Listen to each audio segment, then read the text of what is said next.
Hey there, welcome back to Finance Flight, where we break down all things money in a way that actually makes sense. Today, we're diving into the 50/30/20 rule, a super popular, super simple budgeting hack that anyone can use. Whether you're just starting out with budgeting or looking to take it to the next level, this rule is a game changer. Ready? Let's go!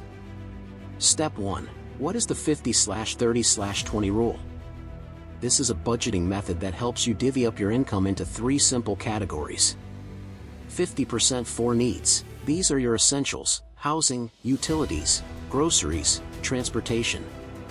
30% for wants, the fun stuff: eating out, hobbies, travel, streaming subscriptions.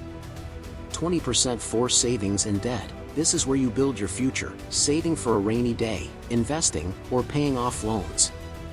It's simple, flexible, and easy to remember, which is why so many people swear by it. Step 2. Breaking it down with examples.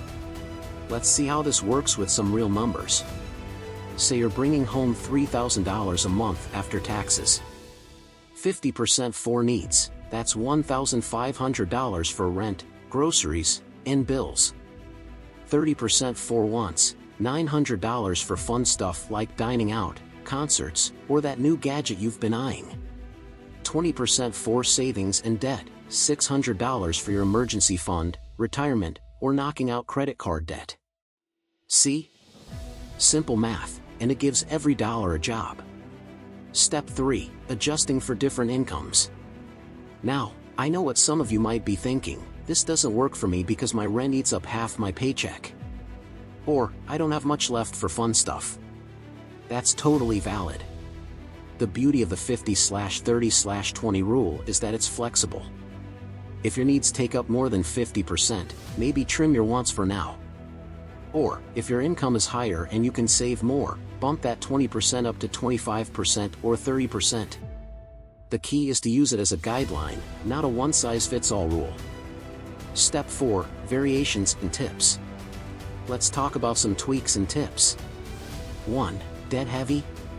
Flip the savings and wants categories. Put 30% toward debt and 20% for fun until you're in the clear. 2. Seasonal income? If you freelance or have fluctuating income, base your percentages on your average monthly take-home pay. 3. Automate everything. Set up automatic transfers for savings and bill payments to stay consistent without even thinking about it. And pro tip, use a budgeting app to track your progress. It makes life so much easier. Step 5. Why it works. Here's why the 50/30/20 rule is so effective. It's simple and forces you to balance living for today and planning for tomorrow.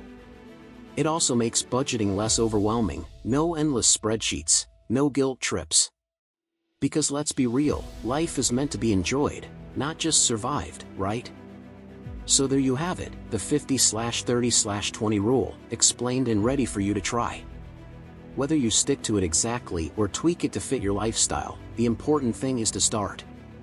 If you found this helpful, make sure to like, subscribe, and hit that bell icon for more tips to level up your finances.